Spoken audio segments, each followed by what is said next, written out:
देखो ये है, अब हमारे पास मंडे के सारे वर्ड्स लेटर्स यूज करने हैं। एक बार जिसके ना हुए हो, इसलिए मैं एक्सरसाइज पूरी कंप्लीट कर रहा हूँ कि अगर किसी ने ना किया हो, ये क्वेश्चन ना समझ में आया हो, तो उसका भी कंप्लीट हो जाए। देखो वावेल हमारे पास कितने हैं इसमें,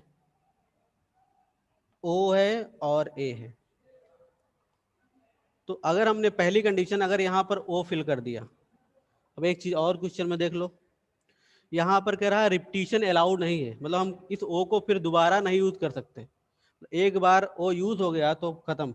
1 2 3 4 5, तो एक लेटर खत्म हो गया, एक लेटर मैंने एक यहाँ पे यूज कर लिया।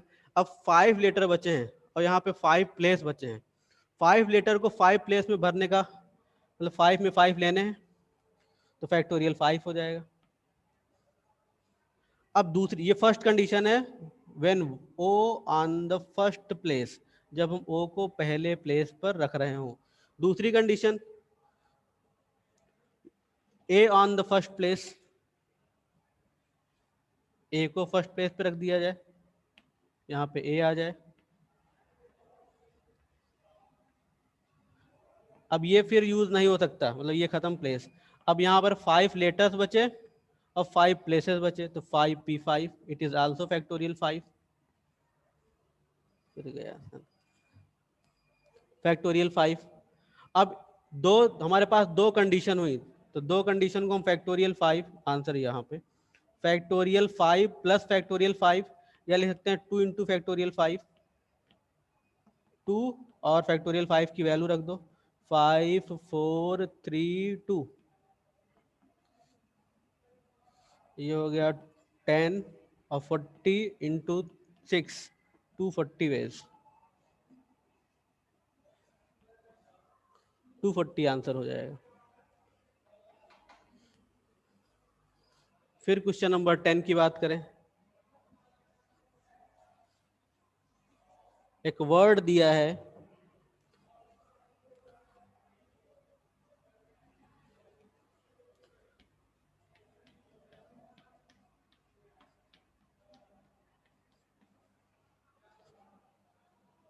MISSISSIPI, ये वर्ड लिखा है मिसिसिपी। इसमें अगर आई साथ साथ ना आ रहे हो तब कितने वेज से फॉर्मेशन हो सकती है, ये क्वेश्चन थोड़ा सा अलग है। तो अब इसमें क्या करेंगे, पहला काम ये करेंगे कि हम टोटल वर्ड्स निकाल लेंगे, टोटल फॉर्मेशन कितने हो सकते, टोटल वेज कितने हो गए इसके, टोटल डिफरेंट अरेंजमेंट्स।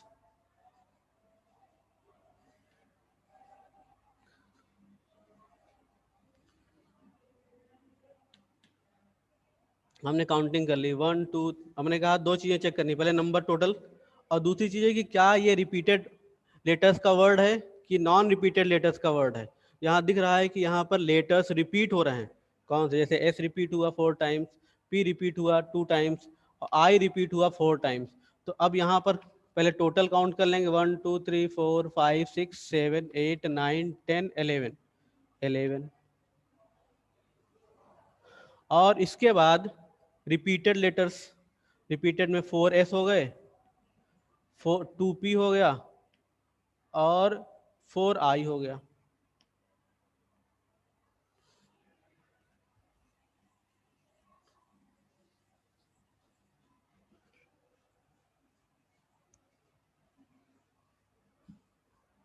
ये टोटल अरेंजमेंट हो गए हमारे पास, इतने डिफरेंट वेज से इस लेटर को हम अरेंज कर सकते हैं। अब कंडीशन क्या कह रहा है कि आई साथ साथ ना हो, तो अगर आई साथ साथ है तब क्या होगा, व्हेन आई कम्स टुगेदर।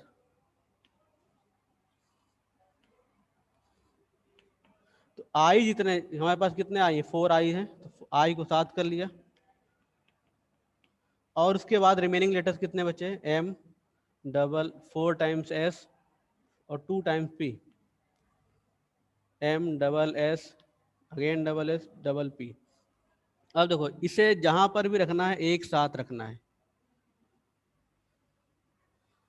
तो जब ऐसी कंडीशन आएगी, मैं क्या कर रहा हूं यहाँ पे पहले समझ लो, पहले मैंने टोटल वर्ड्स लेटर निकाल लिए, इतने डिफरेंट इसमें वर्ड फॉर्म हो सकते हैं। अब उसने पूछा क्वेश्चन में है कि अगर आई को साथ ना लिया जाए तब, मतलब जब आई साथ में ना आ रहे हो तो कितनी कंडीशन जनरेट हो सकती है। तो मैं क्या करूंगा कि आई के साथ आने की कंडीशन निकाल लूंगा, उसमें उसको टोटल में सब्सट्रैक्ट करके आई की, मतलब आई या तो साथ आएगा या तो नहीं आएगा, तो आने की कंडीशन में इसको फाइंड आउट कर लूंगा, उसे टोटल से सब्सट्रैक्ट कर दूंगा, तो आई के साथ ना होने की कंडीशन जनरेट हो जाएगी। तो आई साथ साथ, अब ये पूरा एक बन गया 1। जब पूरे लेटर्स एक साथ लेने हैं तो उसको हम यूनिटी, काउंटिंग में यूनिटी कंसीडर करते हैं 1, फिर 2 3 4 5 6 7 8। अब हमारे पास लेटर कितने हो गए, ये हो गए फैक्टोरियल 8। और उसमें अब इसको मैं 4 नहीं लिखूंगा डिनोमिनेटर में, क्योंकि इसे मैं 1 कंसीडर कर रहा हूं। अब देखो इसके बाद क्या है, ये 4 टाइम एस आ रहा है और 2 टाइम पी आ रहा है। अब इसमें अभी एक कंडीशन और आगे क्वेश्चनों में आएगी। यहाँ पर देखो, यहाँ की कंडीशन क्या है, यहाँ पर जो लेटर मैंने यूज किए हैं those are similar to each other, मतलब एक दूसरे आई को मैं डिस्क्रिमिनेट नहीं कर सकता हूँ कौन सा आई यहाँ लिखा है कौन सा यहाँ लिखा है, तो उस कंडीशन में इसे 1 ही कंसीडर करेंगे। अगर सपोज यहाँ पे जो निकाले गए लेटर्स हैं वो डिफरेंट होते, सब एक दूसरे से अलग होते, तो यहाँ पर ये जितने लेटर यूज हो रहे होते उसका मल्टीप्लिकेशन होता। क्यों? क्योंकि उनको भी हम अरेंज कर सकते थे, जैसे ये 4 अलग अलग होते तो इनका अरेंजमेंट अलग हम इधर उधर करते तो डिफरेंट डिफरेंट वर्ड्स बनते। अब करना क्या है कि इनको जहां पर भी यूज करना है, जैसे यहाँ पर आएंगे एक साथ आएंगे, यहाँ पर आएंगे एक साथ आएंगे, तो अब उस कंडीशन को ये मैंने निकाला है कि अगर आई को साथ साथ ले रहे हो तब कितने वेज से बन सकता है, इतने वेज से बन सकता है, टोटल इतना वेज है। तब टोटल में से इसको सब्सट्रैक्ट कर देंगे, when I don't come together, does not come together, तो टोटल कंडीशन से साथ आने वाली कंडीशन हटा दी जाएगी, तो डिफरेंट कंडीशन आ जाएगी कि आई साथ साथ ना आ रहे हो तब की कंडीशन। तो factorial 11 upon factorial 4 factorial 4 factorial 2 minus factorial 8 upon factorial 4 factorial 2, ये आंसर हो जाएगा। इसको सॉल्व कर लेंगे। क्वेश्चन नंबर 11,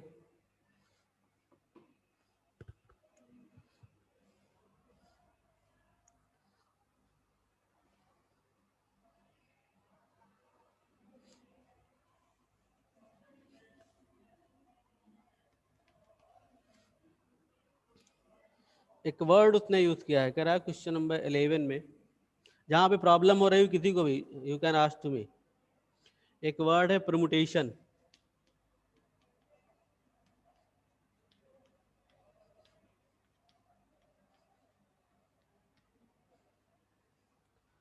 अब इसमें 3 कंडीशन दी है। In how many ways can the letter of the word permutation be arrange if words start with P and end with S. तो अगर पी से स्टार्ट हो रहा है और एस से एंड कर रहा है पहली कंडीशन, तो कितने वर्ड बन सकते हैं। अब देखो ये दोनों लेटर क्या है, फिक्स हैं, पहला लेटर और अंतिम लेटर, इसको फिक्स कर दिया कि जो भी लेटर जो भी वर्ड बनाना है वो पी से बिगिन करना है और एस से एंड करना है। ये बीच के लेटर हम इधर उधर घुमा सकते हैं, तो जो फिक्स लेटर हैं उनको काउंटिंग से बाहर कर दिया गया, हटा दिया गया, क्योंकि हम उनको तो हम अरेंज कर नहीं सकते। अरेंजमेंट किसका करेंगे, इन बीच के लेटर्स का करेंगे। तो बीच में कितने लेटर्स हमारे पास, 1 2 3 4 5 6 7 8 9 10, फैक्टोरियल 10। अब ये डिफरेंट होते तो यही आंसर हो जाता है अरेंजमेंट का, लेकिन इसमें दिख रहा है कि 2 रिपीट हो रहे हैं, कौन से, टी अपान में फैक्टोरियल 2। तो ये फर्स्ट पार्ट का आंसर है, when we start our word with p and end with s, then the total ways of the permutation is factorial 10 upon factorial 2. How we arrange it? First and last place is fixed, we have to arrange in between these two words letters, इन दो letters के बीच के जो हमारे पास letters हैं उनका arrangement करना है। तो दिख रहा है कि 10 लेटर्स हैं जिसमें कि 2 टी हैं, तो फैक्टोरियल 2 से डिवाइड कर दिया गया। अब इसी का सेकंड पार्ट। अब देखो इस जो क्वेश्चन तुमने क्वेश्चन नंबर 10 पढ़ा है वो ऐसा ही क्वेश्चन है, लेकिन इसमें थोड़ा डिफरेंट आंसर आएगा। अब कह रहा है vowels are together, second part इसका, वावेल्स आर टुगेदर, इस इन वावेल्स को एक साथ लेना है मुझे। इस लेटर में जो वावेल यूज हो रहे हैं, तो इसमें वावेल कौन से हैं? एक ई है, फिर यू है, फिर ए है, फिर आई है, एंड ओ। इतने वावेल्स इसमें यूज किए हैं, और इनको जहां पर भी रखना है एक साथ रखना है, इतने 5 लेटर्स। इसके बाद रिमेनिंग लेटर्स कौन से हो गए? पी हो गया, फिर आर हो गया, एम हो गया, डबल टी, और एन और एस। अगेन एक बार देख लो, ई यू ए आई ओ मैंने बाहर निकाला। रिमेनिंग लेटर्स कौन से हो गए? पी हो गया, आर हो गया, एम हो गया, डबल टी हो गया, फिर एन हो गया, एस हो गया। अब जब मैं काउंटिंग करूंगा तो इसको चूंकि एक साथ रखना है, जहां पर भी जाएगा, चाहे पी के पहले हो तब भी ये पूरा लेटर्स, पूरा वर्ड एक साथ है, ये पूरा प्ले एक साथ आएगा, यहाँ पे रखना है तब भी एक साथ आएगा। तो अब इनका साथ कितने वेज से रख सकते हैं? तो इसको पूरे को मैं 1 कंसीडर करूंगा, because it has we have to take together, we have to take these 5 letters together, so it is 1 2 3 4 5 6 7 8। Total total कितने हो गए? 8। अब इसे 1 कंसीडर किया तो टोटल 8 हो गए, और 8 में 2 बार टी दिख रहा है मुझे, तो फैक्टोरियल 2 हो गया। अब इस वाले में और पिछले क्वेश्चन में एक डिफरेंस है। कौन सा? वहां पे जो ये लेटर्स मैंने बाहर निकाले थे, जिनको मैं यूनिटी कंसीडर कर रहा था, those are similar to each other, दोनों वो क्या थे? आपस में सब एक जैसे थे, तो उनका रिप्लेसमेंट मुझे डिफरेंट लेटर्स नहीं देता। जैसे आई सब जहाँ, उसमें क्या था? सब जहाँ आई दिख रहा था, तो आई को फर्स्ट पेज कोई इधर उधर चेंज भी करेंगे तब भी उसमें डिफरेंस नहीं आएगा। लेकिन यहाँ पे अगर मान लेते हैं ई फर्स्ट प्लेस पर है, ए को यहाँ पे रख दे, इसको इंटरचेंज कर दें, दूसरा बन जाएगा कुछ। तो यहाँ पर क्या करना पड़ेगा? ये अगर डिफरेंट हैं तो उस कंडीशन में इनकी कंडीशन, इनको कितने वेज से अरेंज कर सकते हो? ऑल आर डिफरेंट हियर, तो 5 हैं और 5 डिफरेंट हैं, तो फैक्टोरियल 5 से मल्टीप्लाई। ये आंसर हो गया इसका। कब के लिए? When vowels are taken together, vowels साथ साथ लिए जाएं तब, and all are different here, जितने वावेल्स हैं सब एक दूसरे से अलग हैं, तो जितने वावेल्स हैं उनकी उनकी फैक्टोरियल ले ली, और टोटल वैल्यू या टोटल पहले उसको 1 कंसीडर करके वैल्यू निकाल ली, और फिर चूंकि देखा कि डिफरेंट हैं तो फैक्टोरियल 5 से मल्टीप्लाई कर दिया। ये हो गया टोटल वेज। इफ बट हो तो कुछ प्लीज बोल देना, अगर कहीं से कुछ लग रहा हो कि नहीं समझ में आ रहा तो। और इसका जो लास्ट पार्ट, इसमें कहा है कि P there are always 4 letter between P and S। अब जरा देखो, इसी फर्स्ट पार्ट पे से सॉल्व कर रहा हूँ। इसी पे P और S के बीच 4 लेटर्स रखने हैं, तो सपोज मैंने P को फर्स्ट प्लेस पे रखा, तो बीच में 1 2 3 4। अब S को मैं कहाँ पे रखूंगा? इस प्लेस पर, यहाँ पर S आएगा। If the P on the first place, then there will be 4 letters between, and then S come on this place. That is the place first, second, third, fourth, fifth, sixth place. अगर मैं P को यहाँ पे रखूँ तो S यहाँ पे चला जाएगा। तो ये मान लेते हैं फर्स्ट कंडीशन हो गई। अभी यहाँ से लिख रहा हूँ मैं, एक कंडीशन ऐसी हो गई, यहाँ पे P, यहाँ पे S, फिर ये सेकंड कंडीशन, फिर यहाँ पे आएगा, ये आगे इसी तरह से P बढ़ता जाएगा, थर्ड, फिर 4, फिर 5, फिर 6, फिर 7। ऐसी 7 कंडीशन होंगी जिसमें कि P फर्स्ट प्लेस पर होगा, बीच में 4 लेटर्स का गैप होगा, फिर S होगा, मतलब बीच में 4 लेटर्स रखे जाएंगे और फिर S रखा जाएगा। ऐसी 7 कंडीशन अराइज करेंगी। अब एक चीज और क्वेश्चन में लिखी हुई है, इसने यो नहीं बताया कि मुझे P फर्स्ट प्लेस पर रखना है और S को लास्ट प्लेस पे रखना है, मतलब उन दोनों के बीच 4 लेटर्स होने चाहिए। It may be possible P on the first place and S on the last place, and it is also possible S on the first place and P on the last place. तो यही same condition, ये P को first place पे रखकर S को last place पे रख के 7 कंडीशन जनरेट की। सपोज यहाँ पे एस आ जाए, यहाँ पे पी आ जाए, तो फिर से 7 कंडीशन जनरेट होंगी। तो टोटल वेज क्या हो गया? Total ways for P and S, that is 14, sorry, 7 into 7, 7 plus 7, that is 14। अब एक चीज और, ये तो P और S का अरेंजमेंट हो गया। अब बीच में 4 लेटर्स रखने हैं। सपोज मैं यहाँ पे S रख रहा हूँ, यहाँ पे P रख रहा हूँ, तो बीच के लेटर्स को किससे? 4 लेटर्स से भरने हैं। और वो लेटर्स कौन से होंगे? ये वाले लेटर्स। तो इनमें हम, अब ये दिख रहा है कि इसमें डिफरेंट नहीं है, 2 लेटर रिपीटेड हैं। डिफरेंट अगर सब एक जैसे होते तो फैक्टोरियल चढ़ जाता उस पर। अब the letters between P and S be arranged कितने वेज से? टोटल है हमारे पास 1 2 3 4 5 6 7 8 9 10 factorial 10 in which there are 2T। ये किसके लिए हो गया? जो बीच के लेटर्स हैं ये, इनके अरेंजमेंट के लिए ये हो गया। और P और S के अरेंजमेंट के लिए 14। और मुझे क्या करना है? मुझे तो P और S और बीच के लेटर्स सबको अरेंज करके बताना है। देयरफॉर द टोटल अरेंजमेंट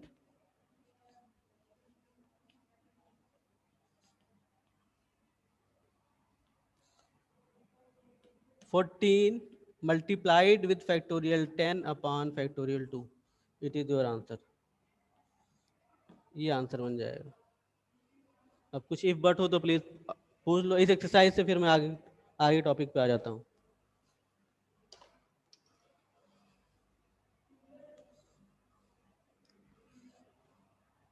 एक बार फिर से क्वेश्चन समझ लो, ये वाला है, किसी ने पूछा भी था इसमें कि P और S के बीच 4 लेटर्स अरेंज करते हुए कितने वेज से हम इनका अरेंजमेंट कर सकते हैं।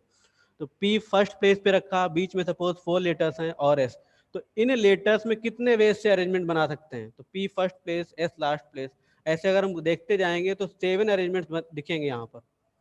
और चूंकि उसने एक कंडीशन नहीं बताई कि P और S को किसको फर्स्ट और किसको लास्ट, ये बताया कि उनके बीच हमको 4 लेटर्स रखने हैं। तो it may be possible P first place पे हो, S लास्ट प्लेस पे हो। It is also possible S will be first place and P on the last place. तो 7 कंडीशन P को फर्स्ट प्लेस पर और S को लास्ट प्लेस पर रख के मिलेगी, और 7 कंडीशन S को फर्स्ट प्लेस पर और P को लास्ट प्लेस पर रख के मिलेगी। मतलब P और S का अरेंजमेंट कितना हो गया? 14 वेज से।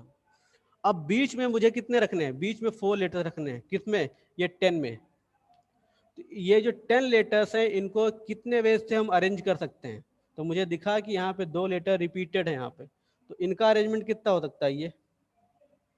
और टोटल अरेंजमेंट कितना हो जाएगा? क्योंकि तो पूरी कंडीशन को लेकर मुझे आंसर देना है, तो भाई मल्टीप्लिकेशन थ्योरम, इसका और इसका मल्टीप्लिकेशन कर दिया, तो 14 multiplied with factorial 10 upon factorial 2, it will be your answer. ये आंसर हो जाएगा।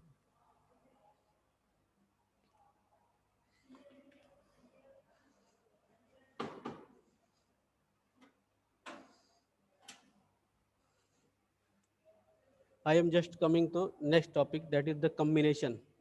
इसमें कुछ थे जो पहले से कर चुके थे सारी चीजें।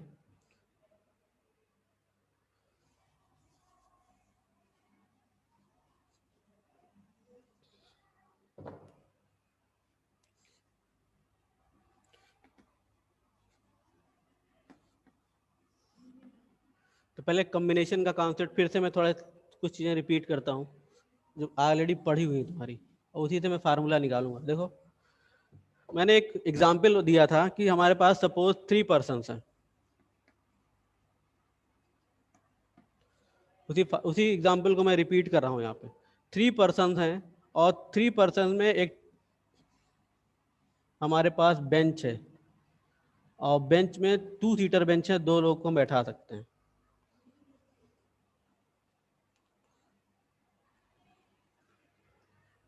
तो मान लेते हैं इनके नाम मैं दे दूं, there are 3 person named ABC। अगर मुझे सपोज इनका अरेंजमेंट करना हो, अरेंजमेंट माने इनको बैठाना हो इन ए सिस्टमेटिक मैनर, तो कितनी कंडीशन एराइज कर सकती है? सपोज मैंने इसकी ये बात पहले भी कर चुके हैं, ए बी, ये लेफ्ट, सपोज ये लेफ्ट है सीट, ये राइट सीट है, तो एक कंडीशन ये हो गई, फिर ये बी ए, फिर इसी तरह से बी सी ले सकते हैं, एक बार लेफ्ट एक बार राइट ऐसे करके, फिर C B,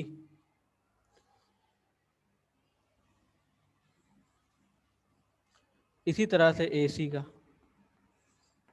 A C and सी ए, तो मुझे दिखेगा there are,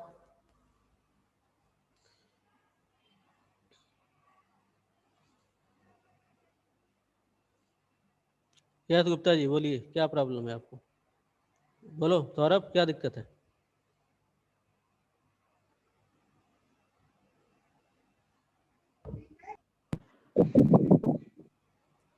Saurabh,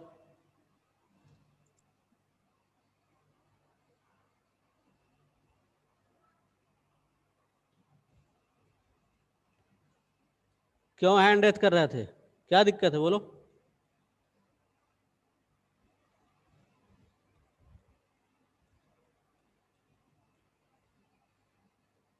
Saurabh slow है। क्या दिक्कत हो रही है तुम्हें।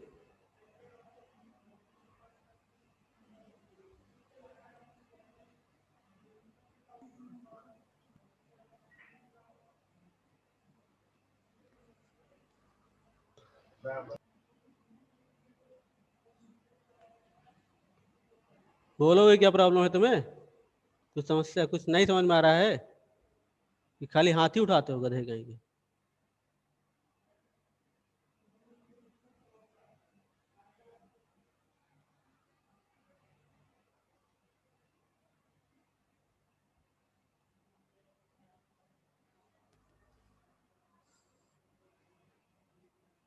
बोलो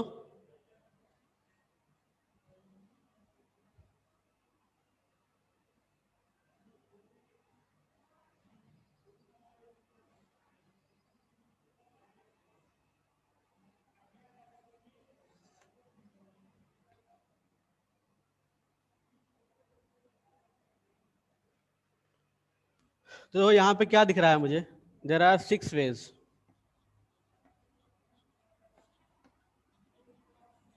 अब ये वेज क्या है, ये अरेंजमेंट के लिए है। मैंने ये भी कहा था कि अगर सपोज मुझे अरेंज ना करना हो, खाली खाली उनको सीटिंग अरेंजमेंट देना हो और ये सिस्टमेटिक मैनर फॉलो ना करना हो और मुझे दो दो लोगों को बैठाना हो, तो ये कंडीशन कितनी बार आ जाएगी।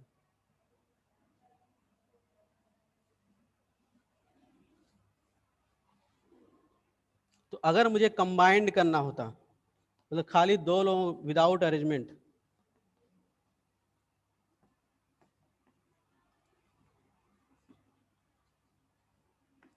क्या दिखेगा कि ये 3 वेज हो सकता है। मतलब अगर मुझे ये नहीं देखना है कि कौन लेफ्ट बैठ रहा है कौन राइट बैठ रहा है, तो उस कंडीशन में हम इन्हें 3 वेज से सेलेक्ट कर सकते थे, चूज कर सकते थे यहाँ बेंच पे बैठने के लिए। तो देखो अगर मान लेते हैं अब यहाँ पर ये क्या है, ये अरेंजमेंट है और अरेंजमेंट में मैंने क्या किया है, थ्री पर्सन में से 2 को लिया है। तो हम जानते हैं कि अरेंजमेंट को P से रिप्रेजेंट करते हैं, तो 3P2 की वैल्यू कितनी आई, 6 आई। और सपोज मैं कॉम्बिनेशन को C से रिप्रेजेंट कर दूं, अगर इसको मैं C सिंबल से अगर रिप्रेजेंट करूं, तो 3C2 वैल्यू कितनी आ रही है, 3 आ रही है। अब जरा देखो, अगर इस ऊपर वाली वैल्यू को मैं n कंसीडर कर लूं, let total objects are n, या एक काम पहले इस फार्मूले पे जाने के पहले, अब यहां से देखो ये जो 3P2 है और ये 3C2 है, कॉम्बिनेशन है, इस वैल्यू में अगर मैं 2 से मल्टीप्लाई कर दूं, ये वैल्यू कितनी है मेरी, ये हमारी है 6 और ये 3 है। तो अगर 2 इसमें से 2 मल्टीप्लाई कर दें दोनों साइड में यहाँ पर, तो 2 इंटू 3c2 इक्वल्स कितना आएगा 6। तो इस 6 की जगह इसकी जगह हम क्या लिख सकते हैं, ये लिख सकते हैं ना। तो यहां से मैं लिख सकता हूं 3p2 इक्वल्स 2 इंटू 3c2। बोलो, देखो 3p2 की वैल्यू अभी तुमने देखा कि ये 6 वैल्यू आई, 3c2 की वैल्यू कितनी आई 3 आई, दोनों साइड मैंने 2 से मल्टीप्लाई कर दिया तो 6 के इक्वल हो गया। तो इस पहली इक्वेशन में और ये दूसरी इक्वेशन में, पहली इक्वेशन ये दूसरी इक्वेशन से वैल्यू पहली इक्वेशन में प्लेस कर दी तो ये हो गया। अगर सपोज यहां पर ये इस वैल्यू को मैं n बोल दूं, let total objects are n here, are n and r objects are taken at a time।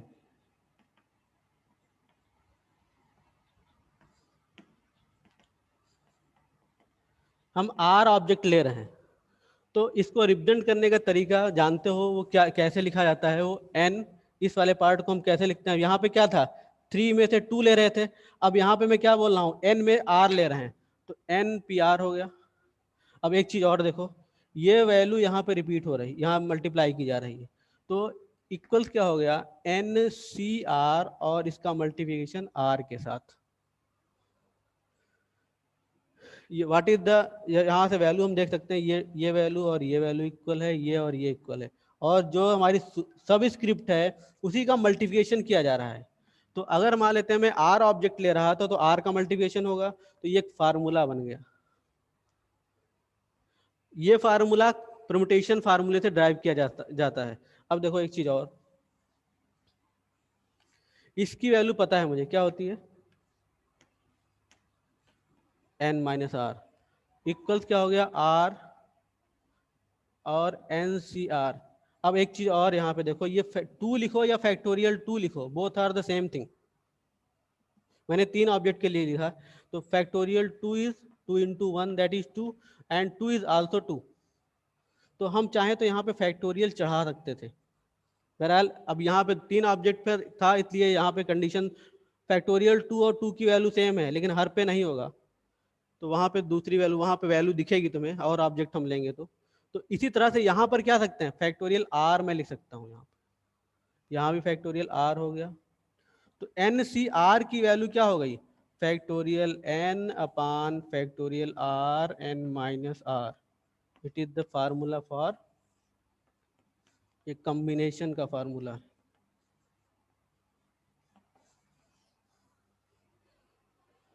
क्या मिला देखो एक बार फिर से देखो, इस कॉन्सेप्ट से यहाँ पर कोई डायरेक्ट फार्मूला इसका डेरिवेशन नहीं है, हम परम्यूटेशन से कॉम्बिनेशन का फार्मूला निकालते हैं और उसके लिए कॉन्सेप्ट ये यूज कर लिया जाता है। जैसे मैंने 3 ऑब्जेक्ट्स में से 2 को अगर अरेंज करने को हुआ तो 6 हो गया, 2 को कंबाइन करने को हुआ 3 हो गया, इसमें दोनों से मल्टीप्लाई कर लिया तो ये 6 हो गया। अब इस 6 की वैल्यू यहाँ पे प्लेस करेंगे तो ये इतनी वैल्यू लिखेंगे ये। अब देखो एक चीज और, यहाँ पे 2 था, इस 2 को फैक्टोरियल 2 से रिप्लेस कर सकते थे तो फैक्टोरियल 2 मैंने बना दिया। और अगर इसे n बोल रहे हैं इसे r बोल रहे हैं तो N P R equals factorial r N C R, ये यहाँ से एन सी आर की वैल्यू निकाली जा सकती है।